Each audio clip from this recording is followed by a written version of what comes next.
Hello friends, I welcome to you. First of all, I would like to thank to Modern Education Society who inspired to me to do this work. Yes, as you know, we are going to study the first chapter of social science of class 10th, in which we will study and we will know about the French Revolution and its impact on world. Like this, you must know that it is the world map. First of all, we will study about the position of state in world map. सर्वप्रथम आज हम विश्व के मानचित्र पर महाद्वीपीय व्यवस्थाओं के बारे में जानकारी प्राप्त करेंगे. अर्थात सबसे पहले हम कौन कौन से कॉन्टिनेंट विश्व में है और उसकी स्थिति अवस्था क्या क्या है, आज सबसे पहले हम इसे जानेंगे. तत्पश्चात हम यूरोप की स्थिति के बारे में जानते हुए फ्रेंच रेवोल्यूशन और उसके प्रभाव के बारे में विस्तृत विवेचना करेंगे. यस, सबसे पहले आप आइए देखिए, जब हम विश्व के मानचित्र को पढ़ते हैं तो सबसे पहले हमें यह ध्यान रखना है कि जहां पर हमारा फेस है, जिस डायरेक्शन में हमारा फेस है, उसके राइट हैंड साइड में, it means this is the side, वो हमेशा ईस्ट वाली पोजीशन रहेगी. यस, और उसी के सामने वेस्ट वेस्ट वाली पोजीशन रहेगी. देन हमेशा टॉप यानी ऊपर जो है वो नॉर्थ वाली पोजीशन रहेगी और नीचे साउथ. ये हमारा एक पैरामीटर तय कर लिया हमने, ईस्ट वेस्ट नॉर्थ और साउथ. ये आपको दिखाई दे रहा होगा, विश्व का मानचित्र यहां पर लगा हुआ है. देखिए, सबसे पहले अगर हम बात करें तो पूर्व दिशा में सबसे पहले जो महाद्वीपीय व्यवस्था है उसे हम एशिया कहते हैं. अर्थात उस कॉन्टिनेंट का नाम क्या है? एशिया. और उसी से जुड़ा हुआ, उसी से सटा हुआ जो भाग है, जो भूभाग है, वो जो कॉन्टिनेंट है दैट इज यूरोप. यूरोप और एशिया जो है, वैसे इसका विस्तृत भूभाग है वो जुड़ा हुआ है, लेकिन यहां पर एक माउंटेन रेंज जिसे बोलते हैं यूराल. इस यूराल रेंज से एशिया और यूरोप अलग अलग होता है. इसके बाद आप देखिए, साउथ में ये पोजीशन जिस कॉन्टिनेंट की है, इस कॉन्टिनेंट का नाम है अफ्रीका. देन अगर आप बात करेंगे नॉर्थ में देखिए, नॉर्थ अमेरिका एक कॉन्टिनेंट है. देन उसके नीचे यानी साउथ वाले पार्ट में साउथ अमेरिका एक कॉन्टिनेंट है. और आप देखेंगे एशिया के नीचे ऑस्ट्रेलिया एक कॉन्टिनेंट जो आपको दिखाई दे भी रहा होगा. तो इस प्रकार अगर हम बात करें मोटे मोटे रूप से, तो विश्व में Australia, Asia, Europe, Africa, north America, south America और साथ ही साथ अंटार्कटिका कॉन्टिनेंट होते हैं. इट मींस अगर हम बात करें तो हम ये मान सकते हैं विश्व में 7 महाद्वीपीय व्यवस्थाएं हैं. इसी को आगे बढ़ाते हुए, इसी क्रम को हम आगे बढ़ाते हुए, आज हम हमारे 10th के सिलेबस के अकॉर्डिंग बात करेंगे फ्रांस रेवोल्यूशन की, फ्रांस की क्रांति की और उससे होने वाले प्रभाव यूरोप में क्या रहे उसके बारे में हम बात करेंगे.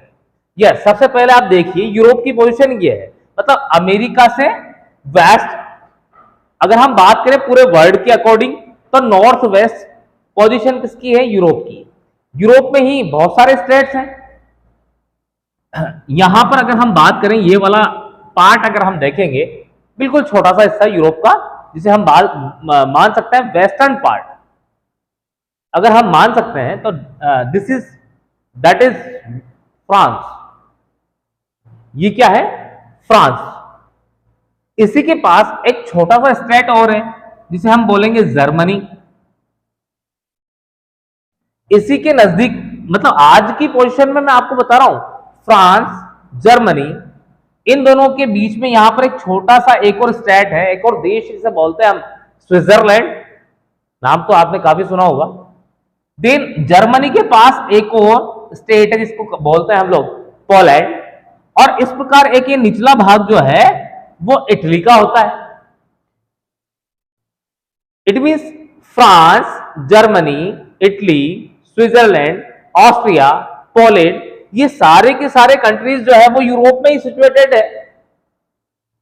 अब हम अगर बात करेंगे फ्रांस की क्रांति की, तो सीधी सी बात है बेटा, हम ये भी जानेंगे कि उस समय क्रांति की स्थितियां क्या थी, क्या कारण रहे थे।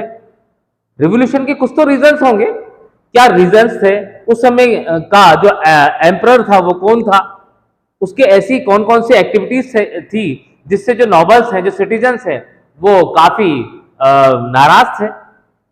ये सारी चीजें अगर हम बिल्कुल कहानी के रूप से अगर जानेंगे, तो मैं ये मानता हूं 100% आपको ये पूरी बात समझ में आएगी कि फ्रांस की क्रांति क्यों हुई थी और उसका प्रभाव संपूर्ण विश्व पर क्या रहा था। और विश्व पर तो छोड़ो, सबसे पहले इंपॉर्टेंट जो इफेक्ट रहे थे वो यूरोप पे क्या रहे थे।